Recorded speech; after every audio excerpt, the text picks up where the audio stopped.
Hi, എൻ്റെ പേര് നൗഷാന. മൈൻസൂം എന്ന യൂട്യൂബ് ചാനലിലേക്ക് എല്ലാവർക്കും സ്വാഗതം. പഠനം എന്ന പ്രശ്നം എന്നതിനെ പറ്റിയിട്ടാണ് ഞാനിന്ന് പറയുന്നത്. സ്കൂളിൽ പഠിച്ചതെല്ലാം മറന്നു പോയാലും മനുഷ്യൻ്റെ മനസ്സിൽ അവശേഷിച്ച് കിടക്കുന്നത് എന്തോ അതാണ് ശരിയായ വിദ്യാഭ്യാസം. വിദ്യാഭ്യാസം എന്നത് ആൺകുട്ടികൾക്കും പെൺകുട്ടികൾക്കും ഒരുപോലെ നല്ല കഴിവുകൾ പറഞ്ഞു കൊടുക്കുക എന്നതാണ്.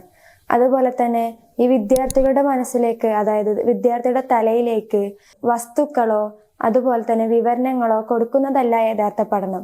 നേരെ മറിച്ച് അവർക്ക് സ്വയം ചിന്തിക്കാനും നല്ല കാര്യങ്ങൾ ചെയ്യാനുമുള്ള സഹായം ചെയ്തു കൊടുക്കലുമാണ് യഥാർത്ഥ വിദ്യാഭ്യാസം എന്ന് പറയുന്നത്.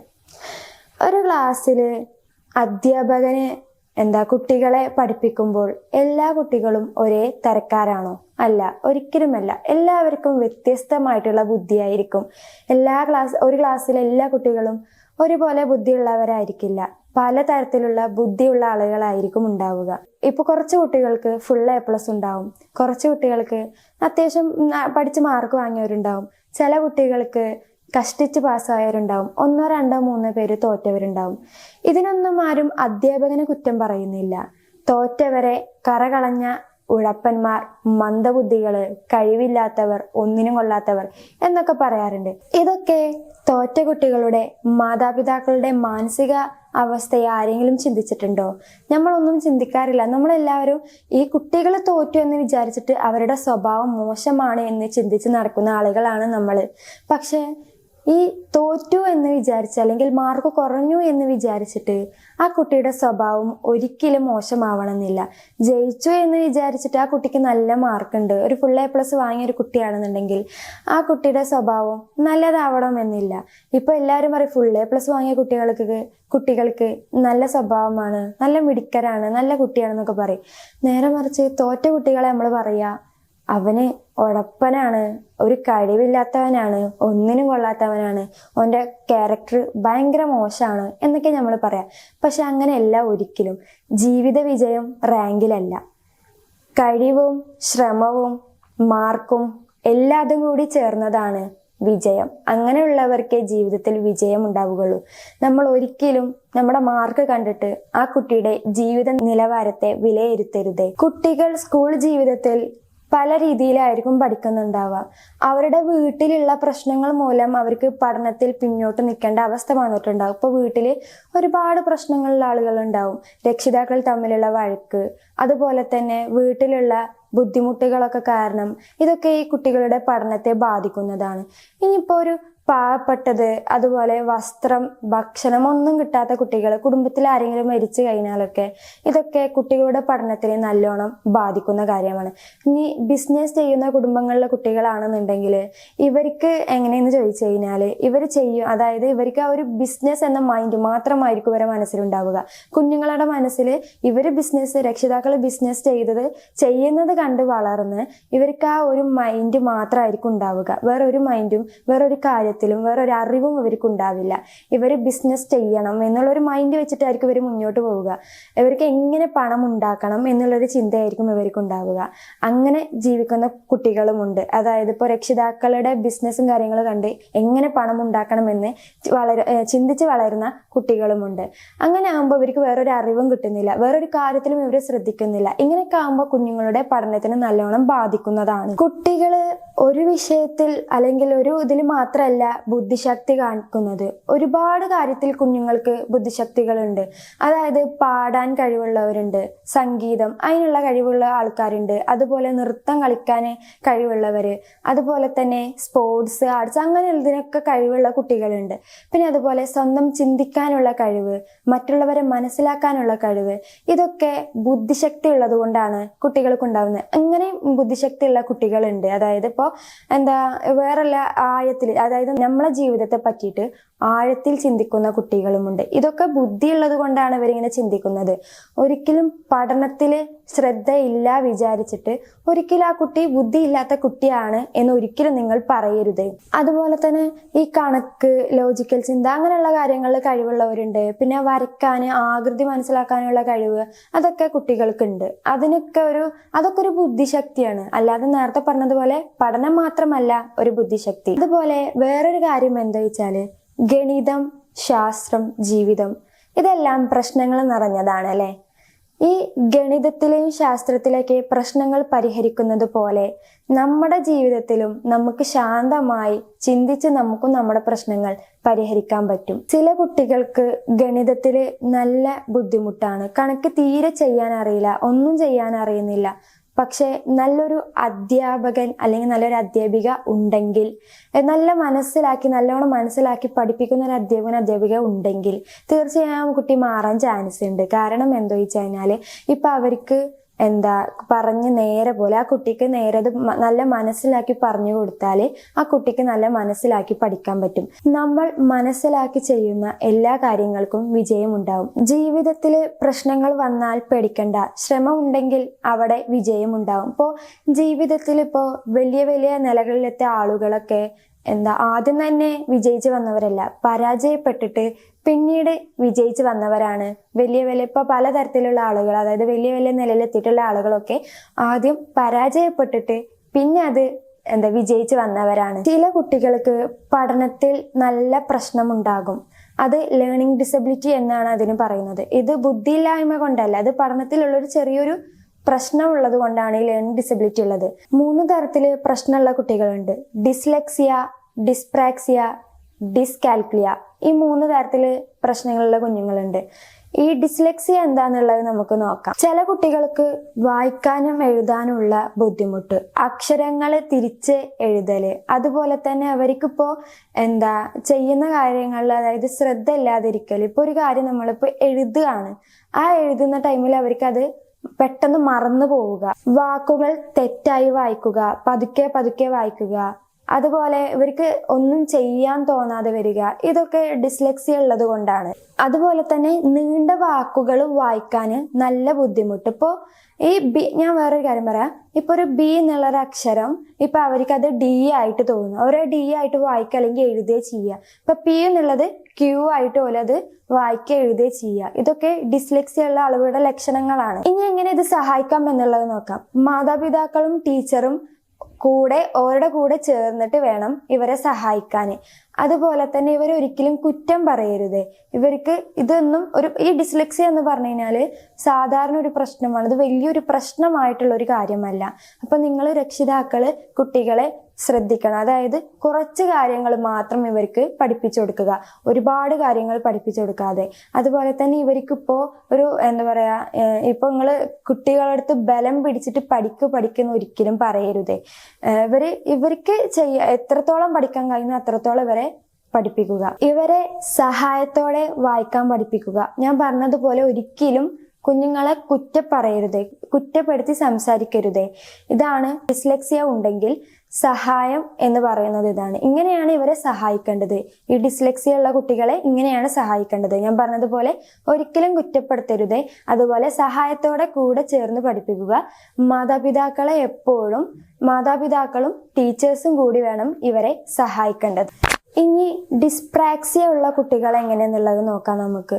ഇവർക്ക് നടക്കുമ്പോഴും ഓടുമ്പോഴൊക്കെ തെന്നി പോവുക, പന്തൊന്നും നേരെ പിടിക്കാൻ കഴിവില്ലാതെ വരിക, അതുപോലെ തന്നെ ഇവർക്കിപ്പോ വൃത്തിയില്ലാതെ എഴുതുക, പെട്ടെന്ന് വായിക്കുക, അതായത് വൃത്തിയില്ലാതെ എഴുതുക, പെട്ടെന്ന് വായിക്കുക, പറയുന്നതൊന്നും മനസ്സിലാവാതെ വരിക. അതുപോലെ തന്നെ പുതിയ പ്രവർത്തനങ്ങള് വേഗത്തിലൊന്നും ഇവരിത് പഠിക്കില്ല.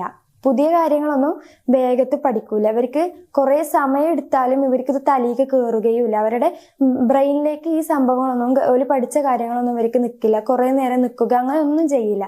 ഇതൊരു ഡിസ്പ്രാക്സിയ ഉള്ള കുഞ്ഞുങ്ങളിൽ കാണുന്ന പ്രശ്നമാണ് ഇത് കുഞ്ഞുങ്ങളുടെ പ്രശ്നമാണോ? അല്ല, ഒരിക്കലും അല്ല. ഇത് തലച്ചോറിലുള്ള ഒരു നിയന്ത്രണക്കുറവിന്റെ പ്രശ്നമാണിത്, അല്ലാതെ ഇതൊരിക്കലും കുട്ടികളുടെ പ്രശ്നമല്ല. സഹായിക്കാൻ കഴിയുന്നത് എന്താ വെച്ചാല് ചെറിയ കാര്യങ്ങൾ മാത്രം പഠിപ്പിക്കുക. ഇവർക്ക് പ്രാക്ടീസ് ചെയ്ത് പഠിപ്പിക്കുക. എന്ത് കാര്യങ്ങളും പ്രാക്ടീസ് ചെയ്ത് പഠിപ്പിക്കുകയും ആക്ടിവിറ്റീസ് കൊടുത്ത് പഠിപ്പിക്കുകയും ചെയ്ത് കഴിഞ്ഞാൽ ഇവർക്ക് ശ്രദ്ധ ഉണ്ടാവും. അപ്പോൾ അവർ പഠിക്കാൻ ഇൻട്രസ്റ്റ് കാട്ടും. ആക്ടിവിറ്റീസ് ഒക്കെ കൊടുത്തു കഴിഞ്ഞാൽ ഇവർക്ക് പഠിക്കാനുള്ളൊരു ശ്രദ്ധ അവർക്ക് ഉണ്ടാകും. അപ്പോൾ ആ പഠിക്കാനുള്ളൊരു ശ്രദ്ധ വരുമ്പോൾ അവർ ഓട്ടോമാറ്റിക്കലി അത് പഠിച്ചു പോവുകയും ചെയ്യും. പ്രാക്ടീസ് ചെയ്യുക, ഇവരെ പ്രാക്ടീസ് ചെയ്ത് പഠിപ്പിക്കുക. അതുപോലെ തന്നെ കുട്ടികളുടെ ചലനങ്ങളെ ഇംപ്രൂവ് ചെയ്യാൻ പഠിപ്പിക്കുക. അതുപോലെ തന്നെ കുട്ടിയെ തെറി പറയരുതേ, ശിക്ഷിക്കരുതേ. കുട്ടിയെ ഒരിക്കലും തെറി പറയരുതേ. അടുത്തത് പറയുന്നത് ഡിസ്കാൽക്കുലിയ. ഈ ഡിസ്കാൽക്കുലിയ എന്ന് പറയുമ്പോൾ തന്നെ നിങ്ങൾക്ക് മനസ്സിലായിട്ടുണ്ടാവും, ഈ കൂട്ടാനും കുറക്കാനും ഗുണിക്കാനും ഒക്കെ വയ്ക്കാത്ത കുട്ടികൾ, അതായത് ഗുണനം ഇപ്പൊ ഹരണം അങ്ങനെയുള്ള കാര്യങ്ങളൊന്നും കുട്ടികൾക്ക് വയ്ക്കില്ല, പെട്ടെന്ന് കൂട്ടാനൊന്നും വയ്ക്കില്ല.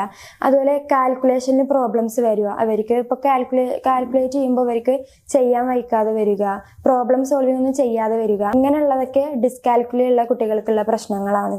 അതുപോലെ തന്നെ അക്കങ്ങള് വായിക്കാനും മനസ്സിലാക്കാനുമുള്ള ഒരു ബുദ്ധിമുട്ടുണ്ടാവും. ഡിസ്കാൽക്കുലിയുള്ള കുട്ടികൾക്ക് അക്ഷരങ്ങൾ വായിക്കാനും മനസ്സിലാക്കാനുള്ള ഒരു ബുദ്ധിമുട്ടുണ്ടാവും. ഇതിനുള്ള പരിഹാരം എന്താന്ന് ചോദിച്ചു കഴിഞ്ഞാൽ, ഇതിനുള്ള സഹായം എന്താന്ന് ചോദിച്ചു കഴിഞ്ഞാൽ, ഇവരൊരിക്കലും കുറ്റം പറയരുത്. അതുപോലെ തന്നെ അല്പം സ്നേഹവും ക്ഷമയും കൊടുത്ത് വേണം ഇവരെ പഠിപ്പിക്കല്. ഇത് നേരത്തെ പറഞ്ഞതുപോലെ പ്രാക്ടീസ് ചെയ്ത് പഠിപ്പിക്കുക. ഇപ്പോൾ ഈ കൂട്ടാനും ഗുണിക്കാനും എന്ന് പറഞ്ഞാൽ ചെറിയ ഗുണനവും ചെറിയ കൂട്ടലും കാര്യങ്ങളൊക്കെ ഇവർക്ക് കൊടുക്കുക. എന്നിട്ട് ചെറുതായിട്ട് ഇവരെ അങ്ങനെ പഠിപ്പിച്ചുകൊണ്ടിരിക്കുക. ആക്ടിവിറ്റീസ് ഒക്കെ കൊടുത്തിട്ട് ഇവരെ പഠിപ്പിക്കുക.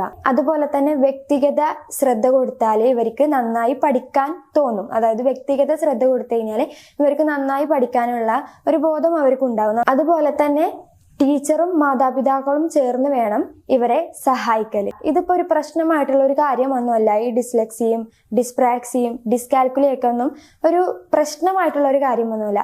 ശരിയായിട്ടുള്ള സഹായം ഇവർക്ക് കിട്ടിക്കഴിഞ്ഞാൽ തീർച്ചയായും ഇവർക്ക് നല്ലതുപോലെ പഠിക്കാനും തോന്നും. മാതാപിതാക്കളുടെയും ടീച്ചറിന്റെയും സഹായം ഉണ്ടെങ്കിൽ ഇവർക്ക് തീർച്ചയായിട്ടും നല്ലതുപോലെ പഠിച്ചു മുന്നേറാൻ ഇവർക്ക് കഴിയും. ഇത് ഞാൻ നേരത്തെ പറഞ്ഞതുപോലെ ഒരു അതായത് ഇപ്പൊ ഒരു ബുദ്ധിയില്ലായ്മ കൊണ്ടല്ല ഇതൊന്നും ഉണ്ടാവുന്നത്. ഇവർക്ക് പഠനത്തിലുള്ള ചെറിയൊരു പ്രശ്നം കൊണ്ടാണ് ഇത് ഉണ്ടാവുന്നത്, അല്ലാതെ ഇവർക്ക് ബുദ്ധി ഇല്ലാത്തത് കൊണ്ടല്ല ഇത് ഉണ്ടാവുന്നത്. അടുത്തതാണ് ഞാൻ പറയുന്നത് ADHD, attention deficit hyper activity disorder ആണ് പറയുന്നത്.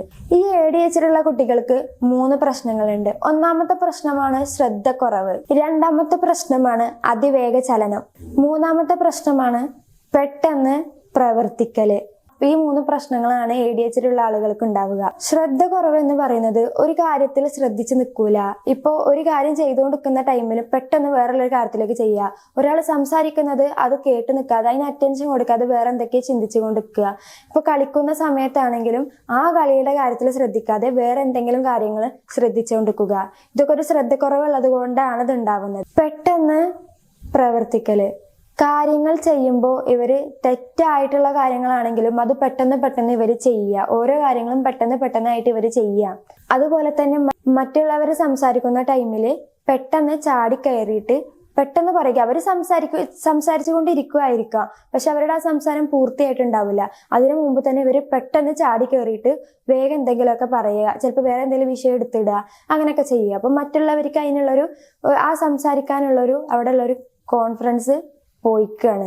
അതായത് ഇപ്പൊ അവർക്ക് മറ്റുള്ളവരുടെ, അതായത് ഇപ്പൊ ഈ കുട്ടിനോട് സംസാരിക്കുന്ന ടൈമിൽ പിന്നെ അയാളോടത്ത് സംസാരിക്കാൻ തോന്നാതെ വരിക. ഈ ഒരു കുട്ടി പെട്ടെന്ന് ചാടി കയറിയിട്ട് പറയുമ്പോൾ ഈ ആൾക്ക്, ഓപ്പോസിറ്റ് നിൽക്കുന്ന ആൾക്ക് സംസാരിക്കാതെ ആ ഒരു കാര്യം അവിടെ പോസിറ്റീവ് എനർജി പോയിട്ട് നെഗറ്റീവ് എനർജി അയാളെ മനസ്സിലേക്ക് വരികയാണ്. പിന്നെ ആ കാര്യം അയാൾ അത് ഫുള്ളാക്കുന്നില്ല അവിടെ. അതുപോലെ തന്നെ ചിന്തിക്കാതെ സംസാരിക്കുക, പെട്ടെന്ന് കാര്യങ്ങൾ ചിന്തിക്കാതെ ചെയ്യുക. അതുപോലെ തന്നെ ചിന്തിക്കാതെ കാര്യങ്ങൾ പെട്ടെന്ന് എടുത്തു ചാടി പറയുക. ഈ ശ്രദ്ധക്കുറവുള്ള ആളുകൾക്ക് എടുത്തുചാട്ടം നല്ല കൂടുതലാണ്. അതുപോലെ തന്നെ പെട്ടെന്ന് പ്രവർത്തിക്കുന്ന ആളുകൾ എടുത്തുചാട്ടം കൂടുതലുള്ള ആളുകളാണ്. പെട്ടെന്ന് പ്രവർത്തിക്കുന്ന ആളുകൾക്ക് എടുത്തുചാട്ടം കുറച്ച് കൂടുതലാണ്. അടുത്തതാണ് അതിവേഗ ചലനം. അതിവേഗ ചലനം എന്ന് പറയുമ്പോൾ ആ ഒരു കുട്ടിക്ക് ക്ലാസ്സിൽ നേരെ പോലെ ഇരിക്കാൻ കഴിയില്ല. എണീറ്റ് നിൽക്കുക, വെറുതെ അങ്ങോട്ടും ഇങ്ങോട്ടും നടക്കുക. അതിവേഗ ചലനം എന്ന് പറയുമ്പോൾ ഓടുക, പെട്ടെന്ന് ചാടുക, അങ്ങനെയുള്ള കാര്യങ്ങളൊക്കെ കുട്ടി ചെയ്യുക. അതുപോലെ തന്നെ ആ കുട്ടി ഒരു നിമിഷം പോലും ശാന്തമായിട്ടിരിക്കില്ല. എന്തെങ്കിലുമൊക്കെ ചെയ്തുകൊണ്ടിരിക്കുക, എന്തെങ്കിലുമൊക്കെ അങ്ങനെ കാര്യങ്ങൾ ചെയ്തുകൊണ്ടിരിക്കുക. ക്ലാസ്സിലൂടെ വെറുതെ അങ്ങോട്ടും ഇങ്ങോട്ടും നടക്കുക, അങ്ങനെയുള്ള കാര്യങ്ങളൊക്കെ ചെയ്യും. ഇതാണ് അതിവേഗ ചലനം എന്ന് പറയുന്നത്. ഈ ADHD വരാനുള്ള കാരണം എന്താ വെച്ച് കഴിഞ്ഞാല് തലച്ചോറിലെ ചില ഭാഗങ്ങളുടെ പ്രവർത്തനങ്ങൾ വ്യത്യസ്തപ്പെട്ടത് കൊണ്ടാണ് ഈ ADHD വരുന്നത് എന്നാണ് പറയുന്നത്. അതായത് ADHD വരുന്നത് നമ്മുടെ തലച്ചോറിലുള്ള ചില ഭാഗങ്ങൾ വ്യത്യസ്തപ്പെട്ടത് കൊണ്ടാണ് ഈ ADHD വരുന്നത്. ഇത് കുട്ടിയുടെ തെറ്റല്ല, ഇത് ജന്മന വരുന്നതാണ്. ഇപ്പോൾ വീട്ടിൽ ആർക്കെങ്കിലും ഈ ADHD ഉണ്ടെങ്കിൽ അത് കുഞ്ഞുങ്ങൾക്ക് വരാൻ ചാൻസ് ഉണ്ട്. ഇപ്പൊ ജനറ്റിക് ആയിട്ടും ഇത് വരാൻ ചാൻസ് ഉണ്ട്. ഇതൊരിക്കലും കുട്ടിയുടെ തെറ്റല്ല. ഇനി ഈ ADHD എങ്ങനെ സഹായിക്കാന്നുള്ളത് നോക്കാം. കുട്ടിയെ ഒരിക്കലും ശിക്ഷിക്കരുത്, തെറി പറയരുത്, ഇംഗ്ലീഷൊക്കെ അങ്ങനെയുള്ള കാര്യങ്ങളൊന്നും പറയരുത്. പിന്നെ അതുപോലെ തന്നെ കുട്ടിയോട് സ്നേഹത്തോടെ കാര്യങ്ങൾ സംസാരിക്കുക, സ്നേഹത്തോടെ കാര്യങ്ങൾ പറയുക, നല്ല രീതിയിൽ കുട്ടിയോട് പെരുമാറുക. ചെറിയ കാര്യങ്ങൾ പോലും ഗുഡ്, വെരി ഗുഡ് എന്നൊക്കെ കുഞ്ഞുങ്ങളോട് പറയുക. ഈ പഠിക്കുന്ന സമയത്ത് ഇടവേളകൾ കൊടുത്ത് കുട്ടികളെ പഠിപ്പിക്കുക. അതായത് അരമണിക്കൂർ ഗ്യാപ്പിട്ട് കുട്ടികൾക്ക് ഇടവേളകൾ കൊടുക്കുക. അതായത് വേറെ എന്തെങ്കിലും ആക്ടിവിറ്റീസ് ചെയ്യാൻ കൊടുക്കുക. പിന്നീട് കുട്ടികൾക്ക് പഠിക്കുന്ന സമയത്ത് നല്ല ശ്രദ്ധ വരാൻ ചാൻസ് ഉണ്ട്. അപ്പോൾ അങ്ങനെയുള്ള കാര്യങ്ങളൊക്കെ ചെയ്യുക. അതുപോലെ തന്നെ പഠനത്തിൽ സമയക്രമം ഉണ്ടാക്കി കൊടുക്കുക. അതായത് പഠിക്കാനൊരു റൊട്ടീൻ ഉണ്ടാക്കി കൊടുക്കുക. പഠനത്തിൽ സമയം, ഇപ്പൊ എന്നും പഠിക്കാനൊരു ടൈം ടേബിൾ കുട്ടിക്ക് ഉണ്ടാക്കി കൊടുക്കുക. അതുപോലെ തന്നെ ക്ലാസ്സിൽ ബെഞ്ച് ഉണ്ടാവുമല്ലോ, ആ ബെഞ്ചിൽ കുഞ്ഞിനെ മുന്നിലിരുത്തുക. അതാകുമ്പോൾ ഡിസ്ട്രാക്ഷൻ കുറയും. അതുപോലെ തന്നെ ഈ വ്യായാമങ്ങളും കളിക്കാൻ കുട്ടികളെ അനുവദിക്കുക. ഫുട്ബോള് അങ്ങനെയുള്ള കാര്യങ്ങളിലൊക്കെ കുട്ടികളെ അനുവദിക്കുക. വ്യായാമങ്ങൾ ചെയ്യാൻ വേണ്ടിയിട്ട് കുട്ടികളടുത്ത് പറയുക. അങ്ങനെയൊക്കെ ചെയ്തു കഴിഞ്ഞാൽ ഇവരുടെ ബുദ്ധിശക്തി വളരും. അവർക്ക് പഠനത്തിൽ ശ്രദ്ധ കൊണ്ടുവരാൻ കഴിയും. പുതിയ അറിവുകൾ കുട്ടികൾക്ക് പറഞ്ഞു കൊടുക്കുക. ഇപ്പൊ ഈ ടെക്സ്റ്റിലുള്ള കാര്യങ്ങൾ മാത്രം കുട്ടികൾക്ക് പറഞ്ഞു കൊടുക്കാതെ പുതിയ കാര്യങ്ങൾ മാത്രം കുട്ടികൾക്ക് പറഞ്ഞു കൊടുക്കുക. ADHD പ്രവർത്തന ശൈലി പ്രശ്നമാണ്. ഇതിപ്പോ അത് കുട്ടിക്ക് ശ്രദ്ധിക്കാനും പ്രവർത്തിക്കാനുള്ള ഒരു കഴിവ് ആ കുട്ടിക്ക് അവിടെ കുറയും. ഇങ്ങനെയൊക്കെ ഉണ്ടാകുമ്പോൾ ശ്രദ്ധിക്കാനും പ്രവർത്തിക്കാനുള്ള കഴിവൊക്കെ കുട്ടിക്ക് കുറയും. ഇത് പ്രവർത്തന ശൈലി പ്രശ്നമാണ്. അതുപോലെ തന്നെ കുട്ടിക്ക് ഇത് ശ്രദ്ധിക്കാനും അതുപോലെ ഓരോ പ്രവർത്തനങ്ങൾ ചെയ്യാനുള്ള കഴിവും, അതുപോലെ ആ ഒരു കഴിവ് അവിടെ കുറയുകയാണ് ചെയ്യുന്നത്. ഇതൊരിക്കലും കുട്ടിയുടെ തെറ്റല്ല. ഇവർക്ക് ശരിയായിട്ടുള്ള കാര്യങ്ങൾ, ശരിയായിട്ടുള്ള പ്രവർത്തനങ്ങൾ കൊടുത്തു കഴിഞ്ഞാൽ, ശരിയായിട്ട് ഇവരെ സഹായിച്ചു കഴിഞ്ഞാൽ തീർച്ചയായും ഇത് മാറ്റിയെടുക്കാൻ പറ്റും. അതുപോലെ തന്നെ ഇവർക്ക് ശരിയായ രീതിയിൽ പഠിക്കാനും നല്ല രീതിയിൽ മുന്നോട്ട് പോകാനും ഇവർക്ക് നല്ല രീതിയിലുള്ള കാര്യങ്ങൾ ഇവർക്ക് പറഞ്ഞു കൊടുത്തിട്ട് നല്ല രീതിയിൽ ഇവർക്ക് മുന്നോട്ട് പോകാൻ കഴിയും. അപ്പോൾ ഈ കാര്യങ്ങളൊക്കെ നിങ്ങൾ ശ്രദ്ധിക്കുക. ഞാൻ പറഞ്ഞതുപോലെ മനുഷ്യന്റെ മനസ്സിൽ അവശേഷിച്ച് കിടക്കുന്നത് എന്തോ അതാണ് ശരിയായ വിദ്യാഭ്യാസം. അല്ലാതെ ടെക്സ്റ്റിലുള്ള കാര്യങ്ങളോ സ്കൂളിൽ പഠിച്ചിട്ടുള്ള കാര്യങ്ങൾ മാത്രമല്ല വിദ്യാഭ്യാസം എന്നുള്ളത് നിങ്ങൾ ആദ്യം മനസ്സിലാക്കണം. കുട്ടികളോടത്ത് നിങ്ങൾ പഠിക്ക് എന്ന് പറയുന്നുണ്ട്.